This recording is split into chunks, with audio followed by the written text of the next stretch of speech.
அடுப்பில் சூடு பண்ணிவிட்டு அது சூடு வர்ற டைமுக்குள்ளே நம்ம உருண்டை பிடிச்சி வச்சுக்கலாம். நான் போட்ட அளவுகளில் பார்த்தீங்கன்னா 30 வடை வந்தது. கையில் எடுத்து இப்படி ஒரு லைட்டாக ஒரு ப்ரெஸ் கொடுத்து எண்ணெயில் போட்டுக்கலாம். நல்லா எண்ணெய் சூடு பண்ணிவிட்டு மீடியம் ஃப்ளேமுக்கு மாற்றிட்டு போடுங்க. அப்போ தான் நமக்கு உள்ளெல்லாம் நல்லா வெந்து முறுமுறுப்பாக இருக்கும்.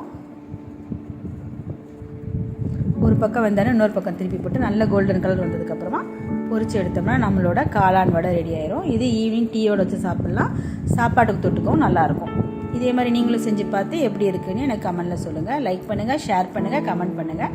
மறந்துடாமல் வஹீஸ் ரெசிபிஸை சப்ஸ்கிரைப் பண்ணிக்கோங்க. இந்த வீடியோ உங்களுக்கு பிடிச்சிருந்ததுன்னா உங்கள் ஃப்ரெண்ட்ஸ் அண்ட் ரிலேட்டிவ் கூட ஷேர் பண்ணிக்கோங்க.